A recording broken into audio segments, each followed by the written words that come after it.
കൂട്ടുകാരെ, നമുക്കിന്നൊരു കഥ കേട്ടാലോ? ഒരിക്കൽ ഒരു വലിയ കടലിൽ ധാരാളം ഡോൾഫിൻ മത്സ്യങ്ങൾ ഉണ്ടായിരുന്നു. അക്കൂട്ടത്തിലെ ജിബ്രു ഡോൾഫിൻ കുഞ്ഞ് എപ്പോഴും നല്ല ഉത്സാഹവാനായിരുന്നു. നീന്തി കളിച്ച് സന്തോഷിച്ച് അവൻ തുള്ളിച്ചാടി നടക്കും. എല്ലാവരെയും സഹായിക്കുകയും ചെയ്യും. എന്നാൽ ബോബി ഡോൾഫിൻ കുഞ്ഞിനോ കഴിയുന്നത്ര ഒറ്റയ്ക്കിരിക്കാനായിരുന്നു ഇഷ്ടം. ഒന്നിനും ഒരു ഉത്സാഹവുമില്ല. അങ്ങനെ ഇരിക്കെ ഒരു ദിവസം ബോബിയുടെ അമ്മ ജിബ്രുവിനോട് പറഞ്ഞു, ജിബ്രു കുഞ്ഞെ, നീ ബോബിയോടൊന്ന് സംസാരിക്കേ. അവൻ എപ്പോഴും മൗനമായിട്ട് ഒറ്റയ്ക്ക് അങ്ങനെ ഇരിപ്പാ. ഞാൻ എത്ര ചോദിച്ചിട്ട് ഒന്നും പറയുന്നില്ല. ഞാൻ അവന്റെ അടുത്ത് ചോദിക്കാട്ടോ. ഇങ്ങനെ പറഞ്ഞ് ജിബ്രു നീന്തി ബോബിയുടെ അടുത്തെത്തി. ബോബി ഒരു പാറക്കൂട്ടത്തിന്റെ അടുത്ത് ഒറ്റയ്ക്കിരിക്കുകയായിരുന്നു. ജിബ്രു ചോദിച്ചു, ബോബി കുട്ടാ, എന്ത് പറ്റിയടാ നിനക്ക്? എന്താടാ ഒരു മൗനം? വാ, നമുക്ക് കളിക്കാം. വാടാ. എന്റെ ജിബ്രു, എനിക്ക് ബോറടിക്കുന്നു. എന്ത് ജീവിതമായത്? ദിവസവും ഉണരുന്നു, ഭക്ഷണം കഴിക്കുന്നു, വെറുതെ നീന്തി നടക്കുന്നു, പിന്നെ റെസ്റ്റ് എടുക്കുന്നു, ഉറങ്ങുന്നു, ഉണരുന്നു, ഭക്ഷണം കഴിക്കുന്നു. ഇതല്ലാതെ എന്തുണ്ട്? എനിക്ക് ബോറടിക്കുന്നു. എന്ത് ലൈഫാടാ ഇത്? ബോബി ഇങ്ങനെ പറഞ്ഞത് കേട്ട് ജിബ്രു ഉറക്കെ ചിരിച്ചു. എന്നിട്ട് ബോബിയോട് പറഞ്ഞു, ബോബി കുട്ടാ, നമ്മളെ നമ്മുടെ കാര്യം മാത്രം നോക്കിയാൽ പോരാ, മറ്റുള്ളവർക്ക് കൂടി സഹായങ്ങൾ ചെയ്തു കൊടുക്കണം.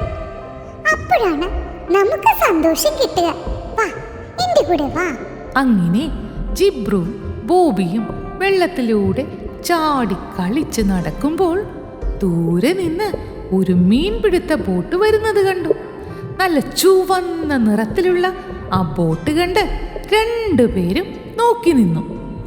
പെട്ടെന്ന് ആ ബോട്ട് നിയന്ത്രണം വിട്ട് ഒരു പാറക്കൂട്ടത്തിൽ ചെന്ന് ഇടിച്ചു. രണ്ടായി പിളർന്നു. ആ ബോട്ടിലെ യാത്രക്കാരെല്ലാം വെള്ളത്തിലേക്ക് വീണു. അവരുറക്കെ കരഞ്ഞു.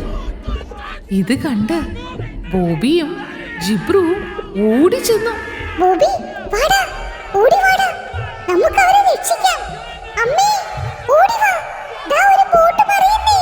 ഇങ്ങനെ പറഞ്ഞുകൊണ്ട് അവരോടി. ഇത് കേട്ട് രണ്ടുപേരുടെയും അമ്മമാരും ഓടിയെത്തി. അവർ ഓടിച്ചു. ബോബിയും ജിബ്രുവും അവരുടെ അമ്മമാരും ചേർന്ന് വെള്ളത്തിൽ വീണ 4 പേരെയും അവരുടെ മുകളിലേക്ക് കയറ്റിയിരുത്തി വേഗത്തിൽ നീന്തി അടുത്ത് കണ്ട ദ്വീപിലേക്ക് എത്തിച്ചു. ജീവൻ രക്ഷപ്പെടുത്തിയ ഡോൾഫിനുകളോട് അവർ ഒരുപാട് നന്ദി പറഞ്ഞു. ജിബ്രുവിനും ബോബിക്കും അമ്മമാർക്കും ഒത്തിരി സന്തോഷമായി. ഇപ്പോ എനിക്ക് ശരിക്കും സന്തോഷം തോന്നുന്നു. അവരെ രക്ഷിച്ചപ്പോ ശരിക്കും മനസ്സിലെന്തോ ഒരു വലിയ ആശ്വാസം. നമുക്കിനിയും ഇങ്ങനെ ഒത്തിരി കാര്യങ്ങൾ ചെയ്യണം. വെറുതെ നമ്മുടെ കാര്യങ്ങൾ മാത്രം നോക്കിയിരുന്നാൽ പോരല്ലോ, ബോബി പറഞ്ഞു.